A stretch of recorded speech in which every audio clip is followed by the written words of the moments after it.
Assalamualaikum warahmatullahi wabarakatuh. Perkenalkan, nama saya Neng Fitri Nurul Wahidah dengan NPM 2023-0201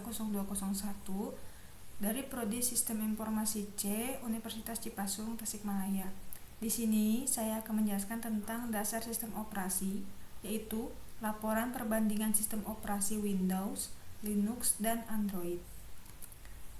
Topik utama yang akan dibahas dalam presentasi ini yang pertama yaitu tujuan penggunaan, jenis perangkat yang didukung, kelebihan dan kekurangan, jenis antarmuka atau user interface, dan sistem operasi pilihan.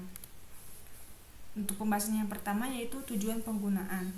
Tujuan penggunaan Windows dirancang untuk pengguna umum dan profesional. Banyak digunakan di dunia kerja, pendidikan, dan personal. Di lingkungan kampus, khususnya jurusan sistem informasi, Windows sangat ideal karena kompatibel dengan berbagai software pembelajaran, pengembangan, dan produktivitas seperti Microsoft Office, Visual Studio, dan database tools. Selanjutnya yaitu Linux. Linux lebih sering digunakan oleh programmer, sysadmin, dan mereka yang tertarik pada pengembangan sistem atau jaringan. Sistem ini sangat populer di lingkungan server dan dunia open source karena fleksibilitas dan keamanannya. Yang terakhir yaitu ada Android. Android merupakan sistem operasi berbasis Linux tetapi difokuskan untuk perangkat mobile seperti smartphone dan tablet. Cocok untuk pengguna yang lebih banyak mengakses aplikasi mobile, sosial media, atau game. Pembahasan yang kedua yaitu jenis perangkat yang didukung. Yang pertama itu Windows.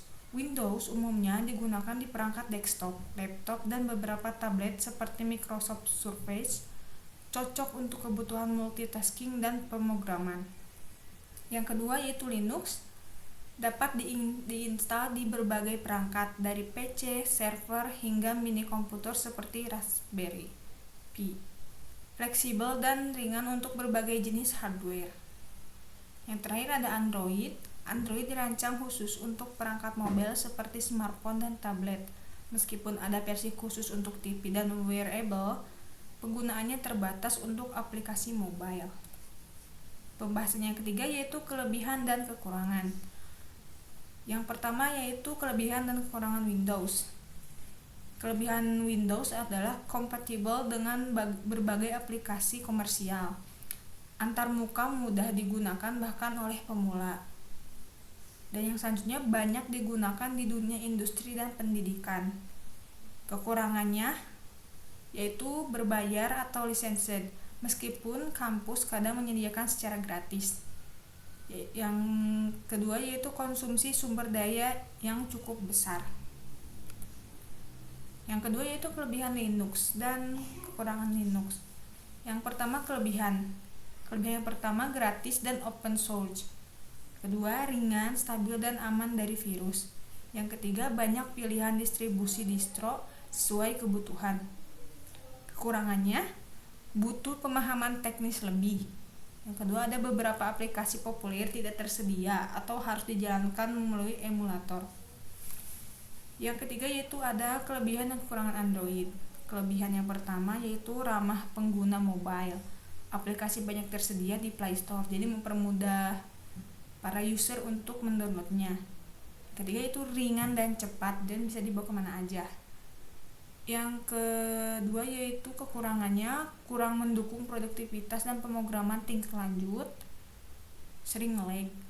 Yang kedua yaitu bukan pilihan utama untuk membuat program yang kompleks. Pembahasan selanjutnya yaitu jenis antarmuka atau user interface. Jenis antarmuka Windows yaitu memiliki tampilan GUI yang intuitif dan mudah dinavigasi, mendukung multitasking dan cocok untuk penggunaan profesional.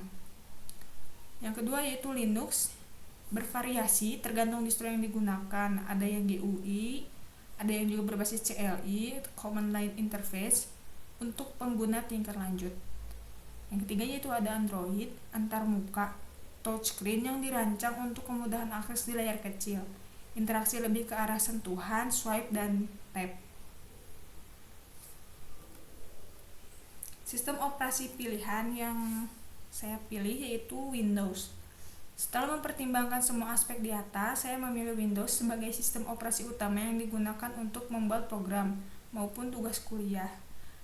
Alasannya karena yang pertama yaitu ada kompatibilitas tinggi dengan software yang dibutuhkan dalam perkuliahan seperti Microsoft Office, Visual Studio, NetBeans, Exam, dan yang lainnya. Yang kedua yaitu stabil dan familiar, sehingga mempermudah proses belajar dan pengerjaan tugas. Yang ketiga yaitu banyak dukungan dan tutorial online, sehingga saat mengalami kendala, saya bisa menemukan solusi dengan mudah. Yang terakhir yaitu digunakan secara luas di dunia industri, jadi sekaligus mempersiapkan saya untuk kebutuhan kerja di masa depan. Sekian presentasi dari saya, mohon maaf apabila banyak kesalahan. Assalamualaikum warahmatullahi wabarakatuh.